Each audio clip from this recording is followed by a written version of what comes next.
Frozen vegetables kind of get a bad rap. They usually don't turn out that great. They're usually a little flat. I'm gonna show you how to make your frozen green beans better. This is a really quick, simple, and easy side dish that you can serve with pretty much anything. It's all about the method. Instead of adding water, we are gonna start our green beans in a hot, dry pan.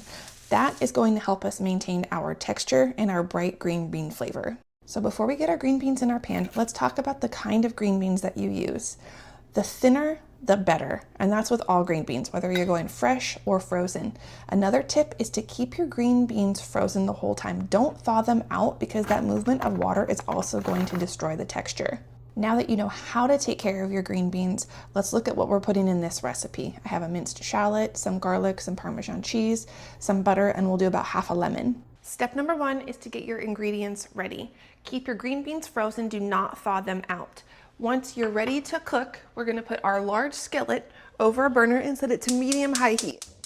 As soon as your pan is nice and hot, add those green beans directly into the bottom and spread them out into a single layer. I did think this was a little bit crazy the first time I tried it. I was a little skeptical, but it completely rocked my world. By removing all of that water that is frozen into our green beans, it's gonna give us the chance to get some browning and some color on the edges, which is pretty exciting because browning means flavor. After 3 to 4 minutes, when all of that water has evaporated, we can push all of our green beans to the outer edge and add our fat. I love butter, so I use butter as much as I possibly can. If you would rather do olive oil or some other cooking oil that you love, that's totally fine. As soon as the butter has melted and it's nice and frothy, we can start to add our other ingredients. Just lower the heat a little bit because we don't want the shallots or the garlic to burn. I'm gonna add most of my shallot, not all, because it turned out to be a little bit bigger than I had expected once I had it compared to my 4 cups of green beans. After a few minutes, when the shallots have become translucent, you can add the garlic. We don't do the garlic with the shallot because I don't want to overcook it or burn it and ruin the flavor of my easy side dish. Don't forget to add your salt and some freshly cracked black pepper. Just to give you an idea on how long this recipe takes, I started my stopwatch and we're about 8 minutes in. I love this because it's a less than 10-minute side dish from frozen vegetables, but they come out great. So they look done. I'm gonna turn off the heat. We are gonna add our lemon juice and our Parmesan cheese.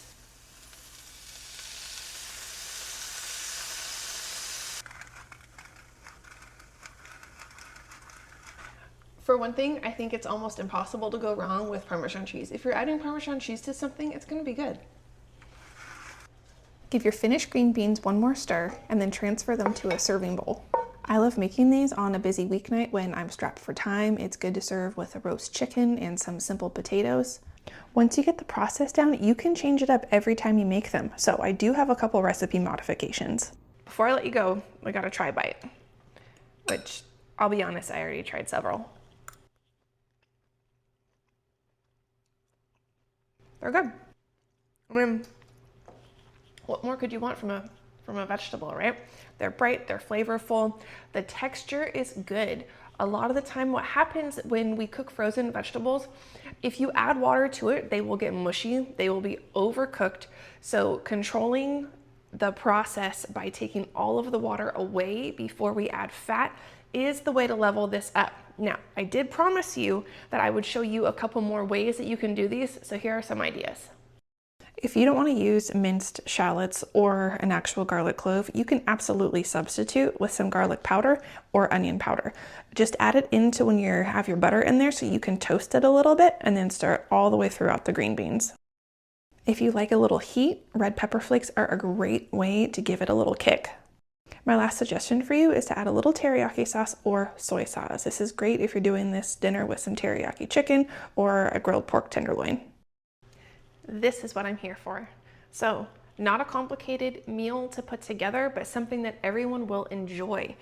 Taking a shortcut like frozen vegetables and just leveling them up a notch is the way to go, and that's what I'm here for. So, if you want to make good recipes that you can serve to people and be proud of without freaking out and being stressed, that is what I'm here for. Hit me up in the comments. Let me know what else we can do together.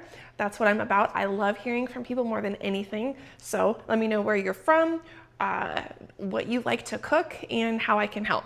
And we can do this again soon. Okay, bye.